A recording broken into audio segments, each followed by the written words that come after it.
Ассалаумағалейкум Алтай аға. Студияға қош келіпсіз. Мынау 31 мамыр қуғын-сүргін күніне орай сізден өлкетану бойынша сұхбат алайын деп тұрмын. Өткен аптада Алтын Орда туралы халықаралық симпозиум өткенін білесіз. Осы ғылыми жиында президентіміз Қасым-Жомарт Кемелұлы Тоқаев қазақстандық ренессанс туралы айтты. Осы туралы не дейсіз? Бұл жиын үлкен жиын. Сіздер білесіздер, бұрын тарихшыларда Алтын Орда туралы, оның үстіне Шыңғыс хан туралы айтуға тыйым салған. Бұрынғы тарихта хан Кенені зерттеген тарихшы Бекмаханов істі болған, мысалы. Ал енді бұл Алтын Орда туралы, бұл тарих аса маңызды тарих. Оны Ахмет Байтұрсыновтың бір жақсы сөзі бар. Сөздің ең ұлысы тарих дейді Ахмет Байтұрсынов. Сонда бұл ренессанс болып тұрғаны, дүние жүзі, көрші елдер болсын, түркі тілдес бауырларымыз болсын, барлығы бұны айтып жатыр. Себебі біз Алтын Орданың тікелей мұрагеріміз ғой біз. Көрдіңіз ба?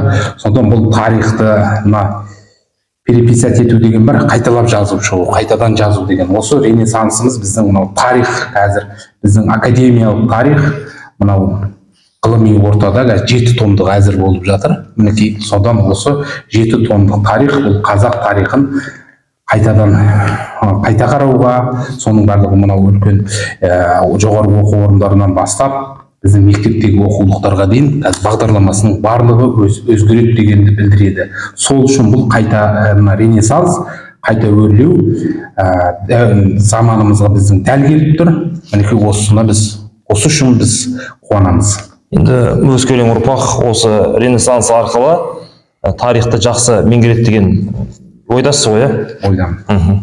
Келесі бізге сізге арнайы сұрағым бар еді. Өлке тарихын зерттеушісіз, солай ма? 30 мамыр саяси қуғын-сүргінін еске алу күні. Өлкелік репрессия құрбандары туралы не айтасыз? Өлкелік репрессия туралы айтатын болсақ, біздің мынау өлкелік репрессияның ішіндегі трагедиялы 2 жағдай бар. Бұл біреуі Кеңес ауылы, бұрын Қарабақыр болып аталған. Бұл жақта мынау Ауатком дейді, облыстық деңгейде қызмет еткен Ауатов Жүніс деген кісі болған. Ол кісіні біз насихаттап жатырмыз. Ол кісі аудан деңгейіндегі мақтаныш ететін жаңағы біздің жаныстың ішіндегі байыз. Ол біз өтеміз болсақ та бауырымыз үшін біз іздеп, зерттеп, осыны талай жерде насихаттап жүрміз. Бұл кісі 1937 жылы өкінішке орай жаңағы атылып кетті. Репрессия құрбаны болды.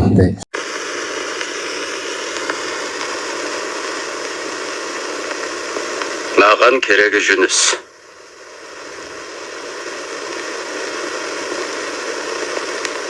Сендер соның адамдарысыңдар ғой. Естеріңде болсын. Бірде біріңе кешірім жасайын деп айта алмайым. Бәріңді атыласыңдар. Бірақ алдымен Жүністің адамдары қайда тығылғанын айтасыңдар. Енді бұл жерде тағы екінші бір трагедиялы жағдай бар. Бұл мынау Кеңес ауылының тарихы, одан сәл ары қарай баратын болсақ, Құмбел ауылындағы өтемістерде бұл трагедия, репрессия кезіндегі бұл Сәрсенбіұлы Аязбай деген Құмбел колхозының председателі болған. 1943 жылдар кезінде оның кісінің үстінен арыз жазылғанда жаңағыдай. Сонда бұл кісі де солай атылып кеткен жаңағыдай. Осы жауабыңыз арқылы келесі сұрақ туындайды. Өлкелік репрессиядағы трагедиялы тағдыр иелері кімдер? Трагедия тағдыры бұл жаңағы бұл енді мынау қайғылы жағдаймен аяқталу ғой, тура жаңағы бұл осы 2 тұлғамыз, Ауатов Жүніс. Бұл кісіге енді мен кішкене кеңінен тоқталып өтейін. Бұл кісі 1904 жылы туылған. Ол кісі контрреволюционер деген, ол кісінің біз Тұрар Рысқұловтарға тағылған айып қой бұл сонда, контрреволюционер. Иә, 1958 сондай бір бап бар, жаңағыдай. Бұлар антисоветшілер деп аталады. Бұл кісі біздің элита жақсылар, сол жаңағы Ораз Жандосов, Тұрар Рысқұлов, біздің зиялы алашордалықтар бар, зиялылар атылды ғой осы статьяменен. Сонда бұл кісі 37-ші жылы атылып отыр. Бұл кісі мынау ашаршылық кезеңде, сол кезеңде ашаршылық кезінде оны кеңінен айтып шығам. Бұл кісі тамақтандыру пункттерін ашып, сонда үлкен жаңағы Тұрар Рысқұловтың тапсырмасыменен көптеген жұмыстарды атқарған. Бұл кісінің мынау несі деласы, жаңағы қылмыстық істер несі. Бұрын мынау Шымкентте болған, кейіннен бұны Алматыға ауысты. Ол көп құжаттар құпия ғой. Мысалға, одан кейін сізбен бізге оны ашқыза бермейді. Сіздің анау ашу оқу үшін сіздің ғылыми дәрежеңіз болу керек. Сіздің жаңа PhD докторлығыңыз болу керек. Болмаса магистратура болу керек. Оның ішінде магистратурада екен, оның ішінде ғылыми дәрежесі бар магистранттар жаңағыдай ізденіп ашуына сондай. Бірақ өкінішке орай әлі де біздің сол қол жетімсіз болып тұр ғой. Көрдіңіз ба? Одан бұл жаңағы под грифом секретности деген жаңағыдай құпия құжаттардың ішінде болып тұр. Енді бұл кісі сондай мынау Сейдазимов деген Мұхтар Әуезов университетінің мынау ғалымы бұл кісінің құжаттарын алып, жаңа ол кісінің ұрпақтарына берді. Біз содан біраз мәселені кітап жазған кезде осы жаңағы сол ісіне байланысты біз көптеген материалдарды біз алдық. Бірақ бұл кісінің бір ерлігі, бұл кісі өзіне тағылған Науатов Жүніс кісі ешқандай айыпты бұл кісі мойындамаған. Бұл кісі себебі мынау НКВД-да неше түрлі мынау мойындату, қинаудың, азаптаудың неше түрлі бұның әдіс айласы бар. Қараңыз. Бұл кісі соның барынан өтті, бұл кісі мойындамаған тұлға. Одан кейін бұл кісінің мынау атылуына негізгі бір себеп, мына жастар біліп отыру керек, мына өлке тарихын. Сонда мына жаныстар. Бұл кісі халық санағы туралы үлкен деректі білген. Көрдіңіз ба? Сонда мынау бізде бірнеше рет ашаршылық болды, негізі 3 рет ашаршылық болған қазақ тарихындағы. Соның 1921 жылға ашаршылықтағы сол 1925 жылдардың сонда қазақтың саны 10 миллиондай болған. Көрдіңіз ба? 1921 жылы. 21 жылы. Бұл екінші ашаршылық. Жаңағы. Ал сонда бұл кісі құпия құжаттарды білген, лауазымды қызметтерді атқарды ғой облыс деңгейде. Бұл кісі жаңағы Тұрар Рысқұловпенен бұл кісі тікелей байланыста болған. Көрдіңіз ба?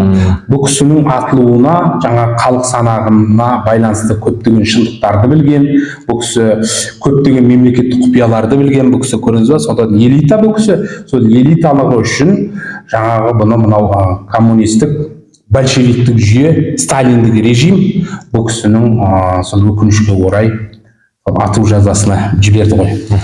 Енді сіздің кейіпкеріңіз Науатов Жүніс жайлы кітап жазып жатқаныңызды естідік. Енді келесі сұрақ туындайды. Бұл Науатов Жүніс тек қана Кеңес ауылынан шыға отырып, Кеңес ауылына ғана емес, Жамбыл өңіріне де өзінің үлесін және пайдасын тигізген кісі болып тұр ғой сонда.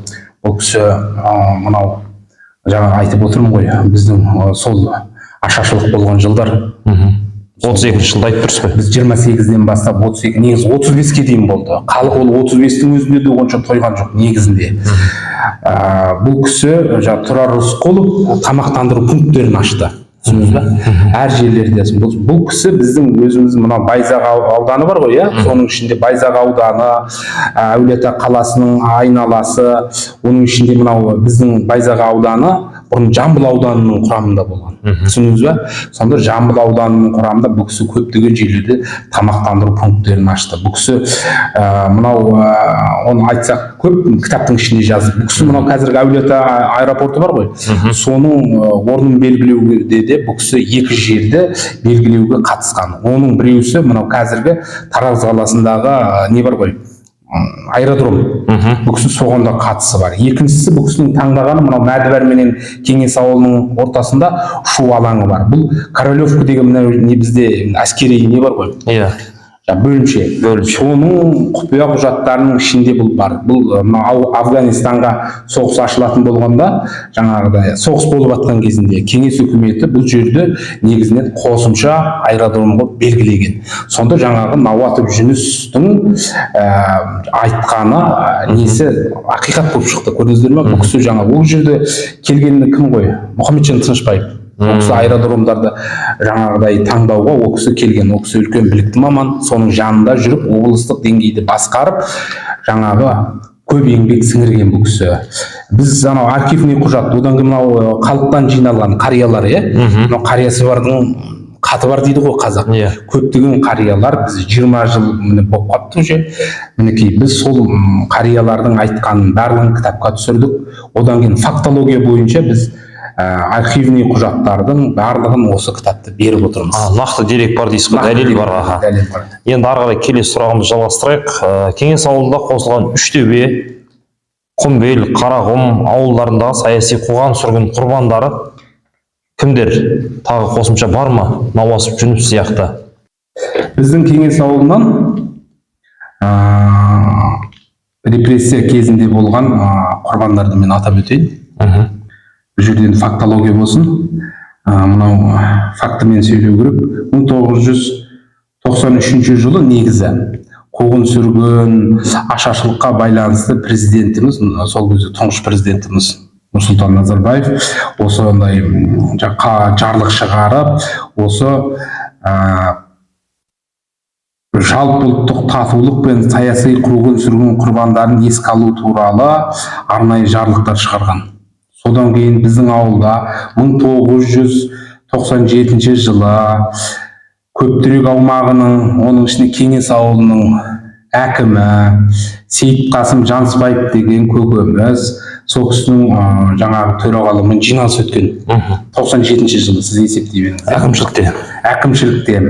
Сол жерде қариялар, біздің ауылдың зиялылары қатысқан. Ол жерде мынау ауыл ақсақалдарынан Күзембаев, Әлімжан деген кісі. Ол кісі негізі репрессия құрбаны деп айтсақ болады. Ол бір әңгіме өзінше. Әсембаев Айман, Теміртаев деген кісілер осы жиынға қатысқан. Мына менің қолымда мынау протоколы, соның көшірмесі. Сонда осы жерде сөз болады. Сонда бұл протоколдың бір жаңағыдай бізге берген пайдасы, осы жерде бір сыпыра кісілердің репрессия құрбаны екенін айтып өтіп отыр. Соны мен атап өтейін. Оны жастар біліп жүрсін. Оны оларды атап өтетін болсақ, жаңағы мен кімді айтып өттім ғой, бағана Науатып Жүніс пенен Сәрсенбұлы Аязбай кісі атылды. Бұл кісілер трагедия жағдай. Одан кейінгі мынау репрессия құрбандары, оның үстінде жаңағыдай қуғын-сүргін көрген адамдар: Көшкінбаев Әуренбай, Бұқарбаев Жүніс, Бұқарбаев Орманбет, Такеев Ермек, Такеев Мелдебек, Таңатаров Әлімбет деген. Бұл кісілер мына протоколдың ішінде бар. Сонда бұл кісілердің жаңағы ақсақалдардың айтып, жазып қалдырған жазба дерегі. Көрдіңіз ба? Ал енді бұдан бөлек жаңағы бізде бірнеше адамдар осы империя құрбандары болған. Бұны негізі мынау сөзде Сабыр Адай деген Қазақстан Республикасының еңбек сіңірген қайраткер бар. Сол кісі айтады, бұны империя құрбандары деп айтсақ, жаңағы кем айтпағанымыз деп шығады. Ал енді бұл жерде бұның ішінде біраз адамдардың әлі біз жаңағы бұмен шектелмейді. Біраз адамдар біздің кітаптың ішінде бар. Оны әңгіме барысында мен тағы да айтып өтетін боламын. Жақсы. Келесі сұрақ туындайды осыдан.